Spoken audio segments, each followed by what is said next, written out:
are going to be making tar paper pots. So everybody should have one of these. So what we're doing today is making something that looks like this. And everything that I do is made with a tar paper template, roofing paper, or tar paper. At Home Depot, you can buy a great big roll of it for about $25. You know, you and your 10 close friends can share it for a long time. But if you want to get it, there's 15-pound weight and there's 30-pound weight. Don't get the 30-pound weight. You have to be able to do this with it easily. I am going to do the old rip-torn method to make something that looks like this. You'll see that a lot of my pots have more than one color of clay. So to make that work, you need to make sure they have almost the same shrinkage. And then you go, well, how do I know that? You can get just about anything online these days. So like Laguna clays, Clay Planet clays. Clay Planet clays. All their shrinkages are online. If you can't find a shrinkage, there's always the test, you know. Slap them together, see if it comes apart. We're using cone 10 clays today. It works at any temperature. Low fire, mid-range, cone 10. These are fired. This is fired to cone 6. Yes, I use cone 10 clays at cone 6. And then people freak out like, oh, it's not vitrified, it's going to ooze. Well, to solve that issue, what I do is I take, like I dip, no, I do it first. I'll take just the regular off-the-shelf pint of Western clear, and I'll do a paintbrush full of the clear in the bottom. And then I'll use whatever glaze. And guess what? It works. Doesn't seep. It works for me. I have been doing this for several years now. I have yet to have one person call and go, your mug leaked on me. So I figure so far so good. I use them at home all the time. Only on So the is that bottom, not on the side. No, I just do it on the bottom. Yeah, just a cone 5-6 glaze? a clear. Yeah. Yeah, but the glazes absolutely are cone 6, cone 5-6 glazes. No, you don't. If it was a cone 10 glaze, this would look like chalk fired at cone 6. So let's get going. Everybody's got a template here. Slabs are over here. These are 1/4-inch slabs. You should have enough to have this on, both these on there. Okay. So move your mug to the left when you first cut it out. I like to get rid of the canvas texture just by using one of these ribs. And you know, if you're not a tool hog like I am, it works just by rubbing it with your hand. That's the cheap way. The only tool that you really need is something to cut with, because I have enough to share. I have 6 of these little knives to share for people that don't have any tools. If you see one laying around, let me know, because I had 7 before the last workshop. So I am going to, and the other thing is everybody's template looks exactly the same. Get your name on them, okay? And put a note on there to remind you, like I wrote a 1/4-inch and an arrow and a 1/4-inch on it and an arrow, because when you cut the clay out, you're going to cut it 1/4-inch bigger here, 1/4-inch bigger on one side. Okay, that's going to be your seam allowance. And if you're thinking about it like joining things like clothing, the seam allowance is that extra part on the inside that joins it. Okay, so I'm going to cut out my slab, saving that extra part. Oops, yeah. Please interrupt me with any questions, and if you can't see back there, you know, bring your chair up.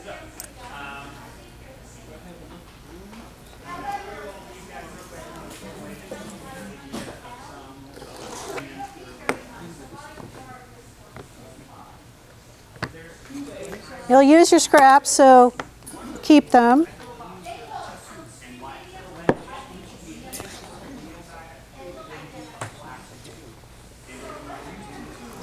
So it looks like this.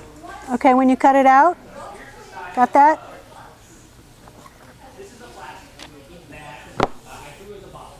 The nice thing about hand building is if you have a little hole or an irregularity in your clay, you get to just shove some clay on there and voila, keep going. I had some little boogers here that didn't quite get rolled out nicely, so there I go.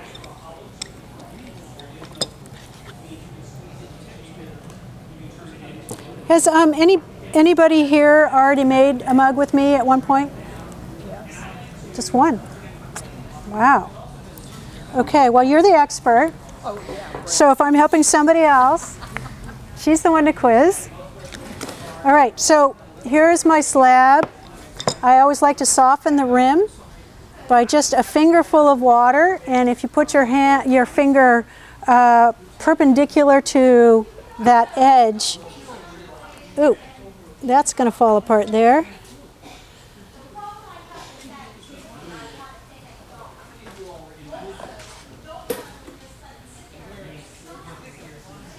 Okay, I fixed another little split. You know, that's a nice thing. It seems like hand building, there's lots of different ways you can fix something that's about to fall apart.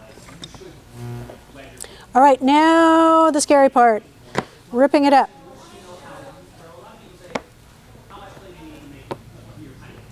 Now keep it aligned the way you ripped it up. Otherwise, it's pretty hard to get it back together. But there is always a way. Somebody will probably not be able to get it back together. So I'm just going to take one piece at a time and start texturing it.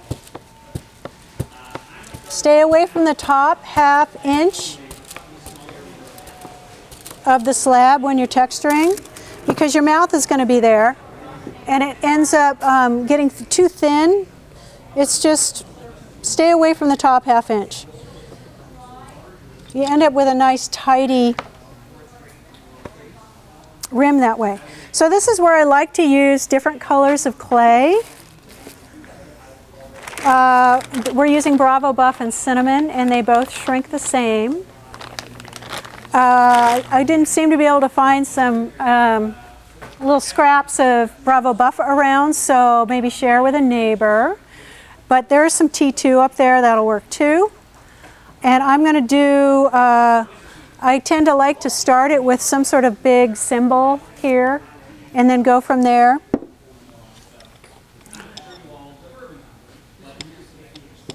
So you really want to make it paper thin. You don't want a ½ inch on top of a ½ inch, or it's just too bulky. So I am also going to rip around the edge, because anything that my work is about being texture-like and handmade paper-like. So I love it when there's a ripped edge and you do the wipe off with glaze. And whenever there's a ripped edge, it catches the glaze and emphasizes it. So I tend to rip things a lot. Get your aggressions out, you know. Okay, and then I take a stamp. If your clay is getting stiffer, you can use a little bit of water. And I plant it on there.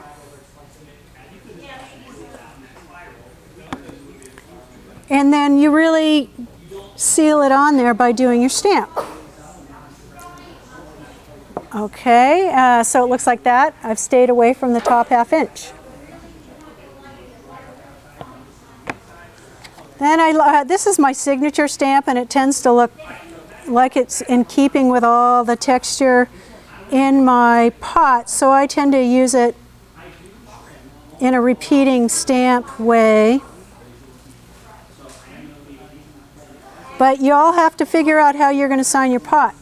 When you're done, maybe you can carefully turn it over and sign it, or whichever way you like to sign it. You're going to have to. Some people sign it on the tail of the handle, whatever you like. So here is a huge range of texture tools that I brought to share. driftwood, wheels from, kids' toy sets. Oh, there's my other knife. Yay! Lots and lots of things you can make yourself by pressing wads of clay into something and bisque firing it. You always just bisque fire. Do not high fire, otherwise they'll stick.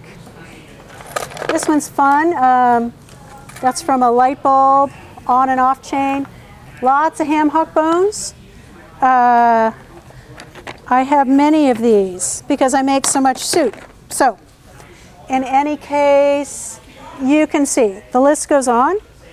And then there's all these, wonderful like melon bags and onion bags, which you're going to need one of these for.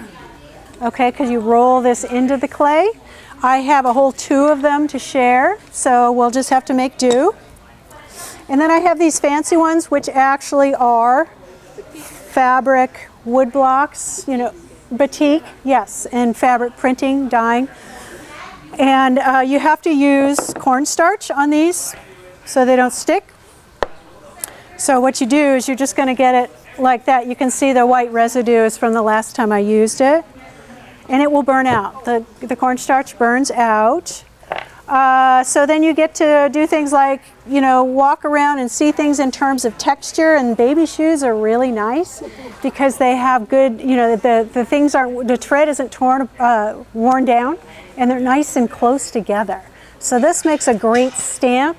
I made this one in the last workshop just by pressing it into this. Generally, there's some good tinnies around here that you can make some stamps off of. And then there's, things like this. There's a million tools you can buy at Clay Planet for texture. So have yourself a party with that. Let me finish by using a piece of driftwood.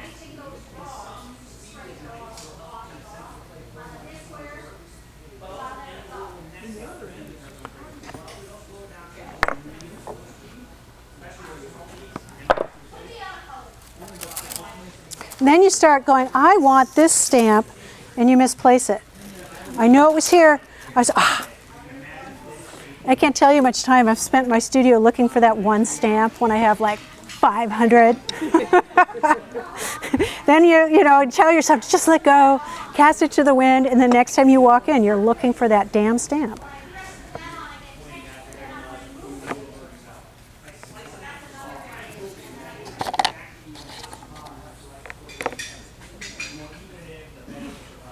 I have this one tan bark, landscaping stuff. I had this one piece of like the mythical perfect piece of tan bark. I still look at every time there's tan bark. I look to find that replacement. It looked like this perfect wing. It was the, I'm sure if you've had tools that are the perfect tool and you think, my work is never going to be as good as when I had the wing piece of tan bark. Okay, whoop. And then the last one, I'm going to do a fancy one. Little cornstarch. This one, you do have to use one of these. Okay, and just slowly roll it in.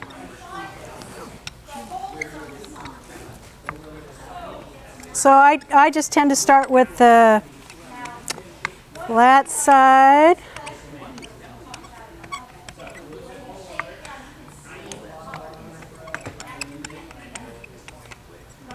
And then I peel up a corner to see if you got a good texture.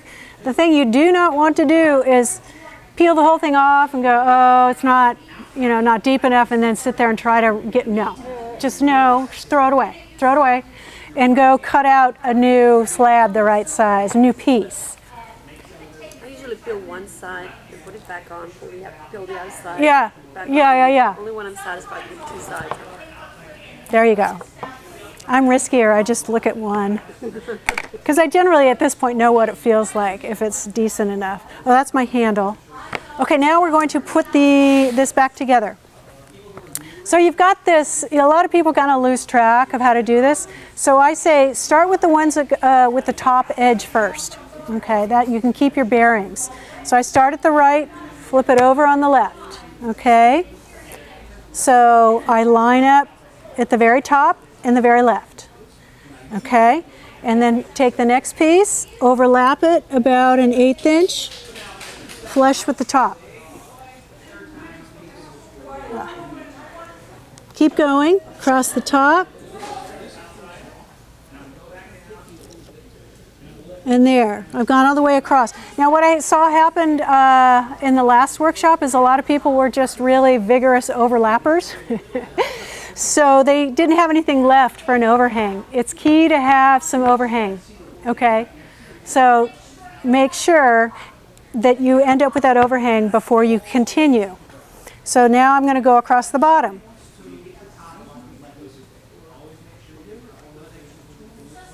And you notice if your clay is soft right out of the bag, you don't have to score or use, I never ever use slip, ever. Sometimes if I'm working slowly and things have stiffened up, I'll just use a paintbrush full of water. That's it. Because if you use slip, it tends to kind of spooge out between on the other side and you ruin the effect of the handmade paper look. Now, because I used cornstarch on this last one, I'm going to use a little water just around the edges where it's going to join.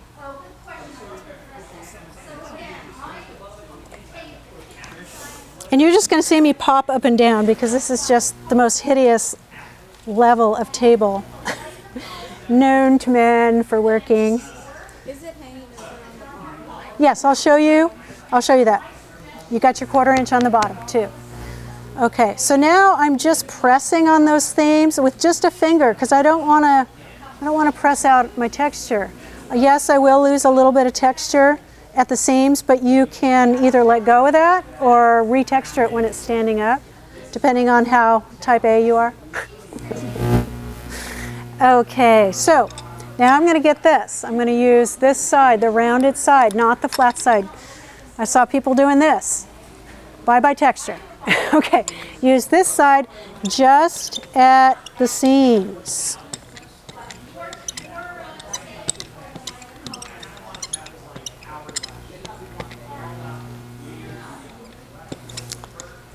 Okay, so if at this point the top has gotten all wonky, it's a lot easier to straighten it now.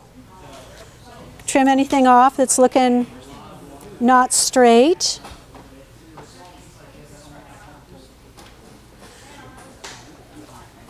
Okay, so you see I have my overhang. I don't have a lot on the bottom. Oh, I made this upside down, it doesn't matter. And I have my overhang. If you end up with like a 1/2 inch, go ahead and trim it down to a 1/4 inch. Okay. Now, then there's the inside. Okay, I'm sure that's freaking somebody out, that it's not completely smooth. Oh, come on. My answer to that is get over it. Because you can pass around this mug and look on the inside and the glaze really covers it all. But you can see a hint of it through the glaze, and to me I like that because it shows, I love it when you can see how something is constructed. Like, show me those seams. You know, I was one of those people that wore sweatshirts inside out before it was cool. So I want to see the constructing. And you know, this is completely, what's the word? Hygienic. Nothing's going to happen. I'm still alive. Okay? I've been doing this for 25 years. The same mug. Yeah, exactly. Yeah. 2 years old. I picked up picked this up. Yeah. So I like to bevel the edge when I'm doing a join. I am not a great beveler, okay? I just kind of get in there, hold my finger at an angle, and then I say, if you want to learn to bevel, go take Lynn Wood's workshop. She can do that in her sleep. It's pretty amazing. So I score that. Now, that's when I start scoring, is when there's a structurally, like for a vase, or something taller, I do score it and use some water because as you've been assembling this, it's been drying from the outer edge in. So that's a good thing, good habit to get into. Now, the only way I can bevel the other side to make sure that they go together correctly is I have to flip the thing. Like I said, take Lynn's workshop. She just goes this and this. I would, you know, I tried doing it. She tried teaching it to me and she just said, you're challenged that way. Go back to the way you're used to. Okay, I've scored both sides. Oh, and the bottom, I'm gonna, the excess that you have on the bottom, turn it up flush with that bottom edge so that it's 90 degrees. Okay? Does everybody see that? A little bit of water.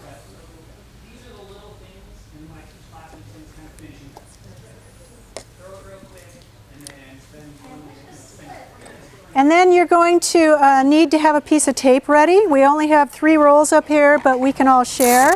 This is about all you need. Get it ready for you on the table. The last thing you need is this extra fancy, super scientific, expensive tool, the beer can in pantyhose.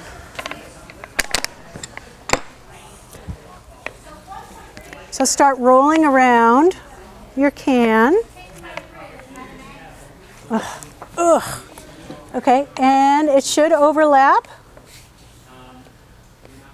Don't worry if there's, you know, the tar paper is not going to meet anymore. So don't worry about that. You just want the lines to be parallel. You don't have to worry about a tight seam there. I mean, it's not completely finished, that's fine.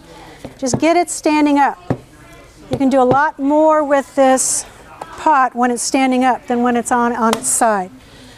So this is when you can get your hand on the outside, your finger on the inside, and there you go. You finished your seam. Okay, so now I'm looking down from the top and I can see any thick, thin areas, and I can take a little pinch of clay, shove it in there if it looks sketchy. If there's any place they're going to crack, it's going to be from the rim down. So I just try to, when I look down from the top, I want to see a nice even ring.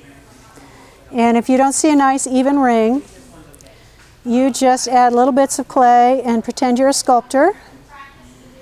That's what I love about this process is see a problem, fix it, and you've created a new technique or a new feature. Okay. Now, this is where you're going to need a dowel. These are 1-inch dowels. If you're going to use this process, get yourself a 1-inch dowel, get yourself one of these, and a nice long-handled paintbrush. Those are the things you need. Because you're going to take this, put it down on the bottom, tamp the bottom. You're thinning out, oops. You're thinning out that seam down there so it reduces the bulk. Okay, so this is the circle I need to cover. You flip it over. If you have some slab left over, you can use that. I tend to ball up my scraps.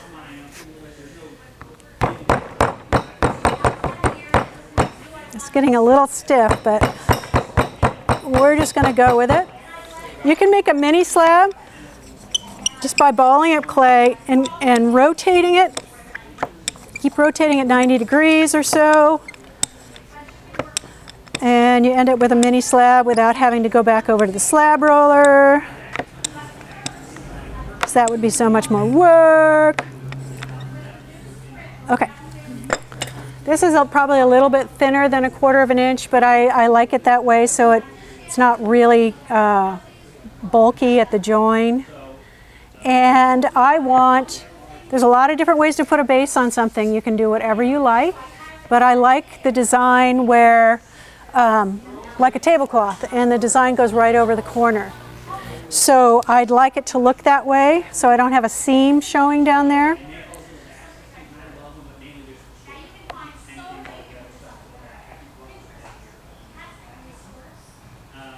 And you just, check it along the way. I do rip it down as well because then it thins it right at the edge, and again you're reducing bulk.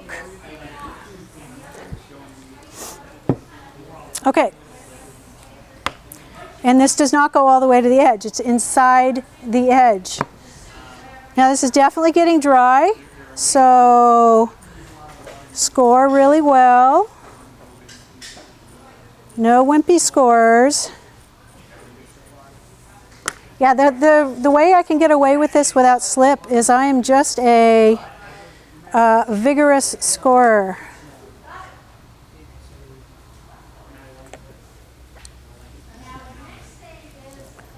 And it'll just stick to it if you just lay it on top so you can see it doesn't go all the way to the edge. Turn it back over.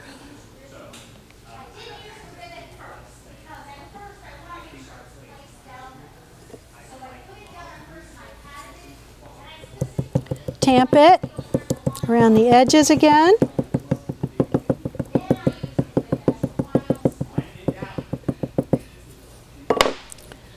Do that a lot too.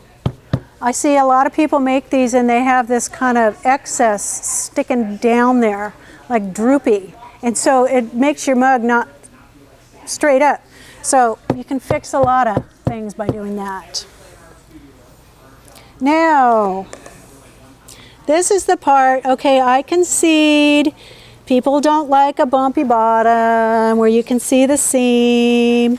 They want a smooth bottom so that they feel like it's nice and easy to clean, so I will give them that. But the only way to do that is with a nice long-handled paintbrush. There's a stiff one. If you're going to go to the art supply store, just get the cheapest stiff brush you can with a long handle. Okay, and that makes things all tidy. If you've got anything really adverse in there, you can use it on the inside, to get any boogers off. And there we go. Now at this part, I usually have a banding wheel, but not today. So we're just going to see Elaine try to get down on her knees. I used to have such great knees, but I had knee surgery like a month and a half ago, so I'm a little crickety. All right, now you get to do the unveiling.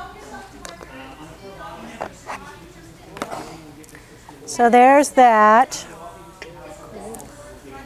and I'm going to take just like that was a really sharp edge there. I'm going to take just a little bit of water on my fingertips to round it. I see people take, other people like to use a sponge up there. I just never like to use a sponge on wet clay because to me you're washing the clay molecules away. So, do what works for you, not around me. Okay, so I've got that. The other thing that I like to do is just get that handle on right as I've made it. If this is kind of, if you're not happy with the way this might dip in a little bit, you can just push it back out. Okay. Now let's say, okay, what you've got here at the seams, you've lost a little bit of your texture here, a little bit of your texture there. You can live with that, or you can go back and re-stamp it by putting your hand on the inside.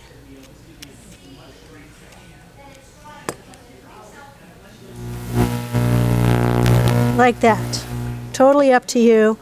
And sometimes I'll just if it's this one, I know I can just wipe it clean a little bit and do it again. But the bigger ones that I know I'm just going to get messy, I'll take yet another piece of clay, announcing that it's announcing itself. And it also, I like it makes, when somebody looks at one opposing color of clay, and then you rotate the mug, it's like it's bringing your eye around and searching for the other anomalies in that, you know, background of brown. So I'm going to do that.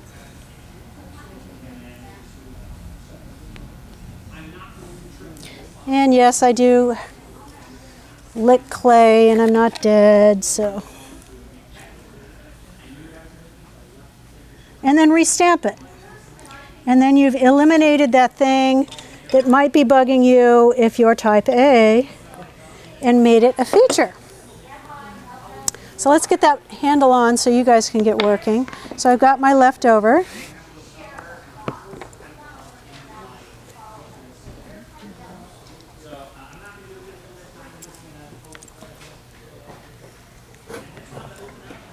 Now you can do whatever kind of handle that you feel comfortable with. If you like to extrude, you like to pull handles, whatever you like. I wanted to make a handle that felt like a pulled handle, but it was in keeping with the whole hand-built style. And I wanted to make it like a pulled handle and that it started bigger at the shoulder and then got smaller at the wrist where it does the join. So the way I do that, if you did this, it would feel like a ruler, icky, okay? So this is where you can use your big dowel again.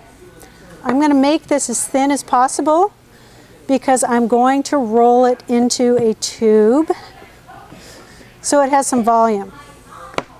So I'll roll a little bit this way, a little bit this way, make it a little longer. And what you're doing is you're really condensing those clay molecules.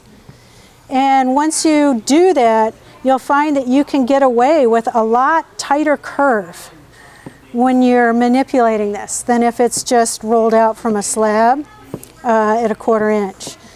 Okay, so you can just feel it. It's got this strength to it that it didn't have before.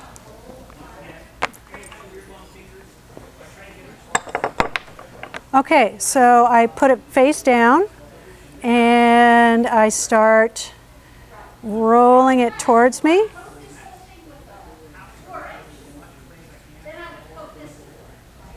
I always encourage people, make more than one handle. You'll be frustrated when you make this. It's just not straightforward, okay? And then now I'm going to rotate it and pull the other side up and over.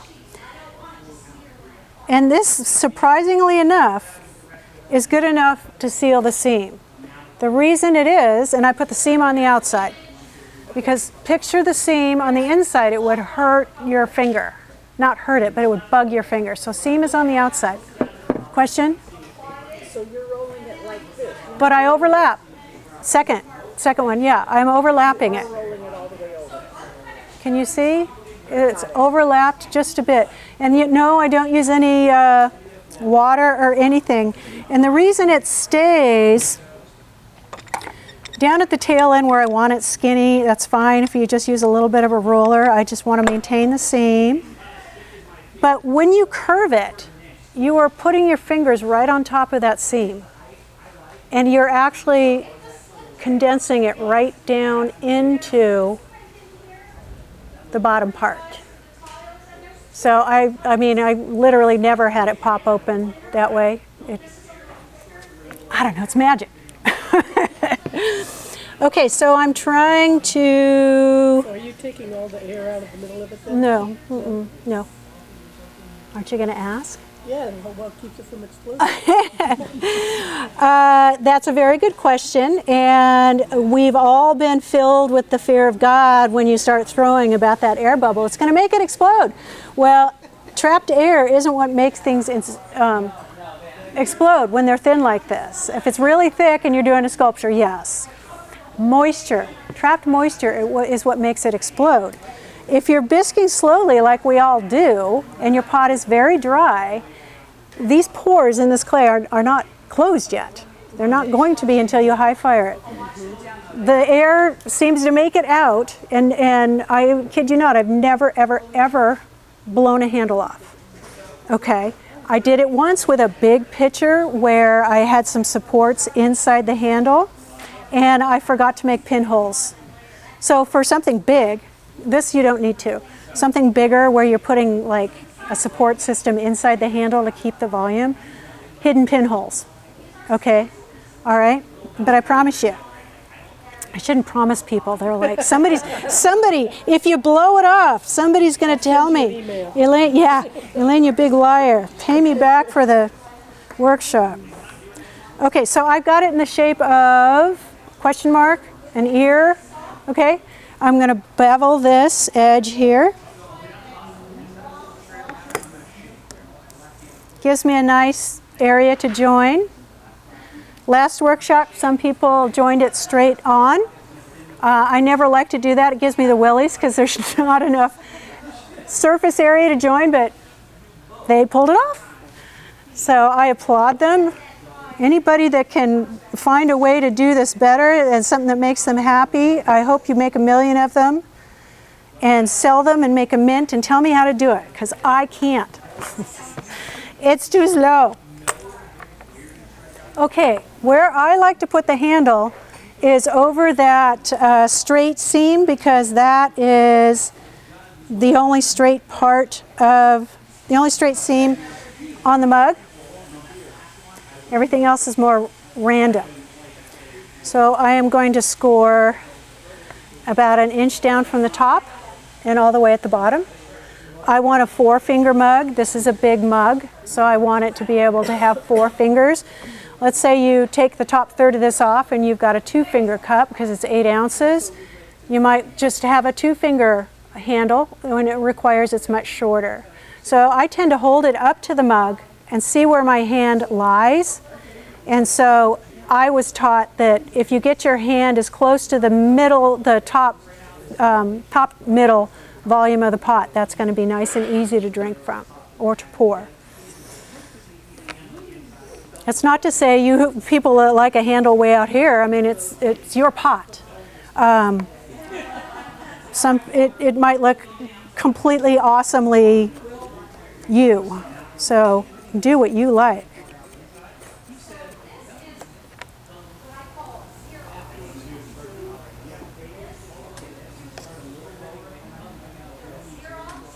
Don't skimp on, by this time everything's drying. Don't skimp on the scoring. And usually you've got a little bit of, almost slip working in the bottom of the cup by then from dipping your brush in. I push this up onto the mug so that it sticks. I'm not going to do the final, this is it, it's on there forever, because I want to make sure I've got it this way, and then I want to get it this way. If I had a banding wheel, it would be a lot easier, but I want to make sure that I've got that negative space just how I want it, okay? Because I know that I want 4 fingers in there, so I tend to pull out that bottom a little bit. Do I need to pull this down a little bit? Have I got too much of a handle? No, I think I've got it. So now I can do like this. Now I can really squeeze it together like this on the inside. Likewise, I'm going to push that so that it's joined. Look at it one more time. It never hurts to look at that handle one more time. It's such a drag when you you missed it. That's the last detail, and you've got a crooked handle. I know everybody's done it. Okay, voila. Do we have questions? Let's go.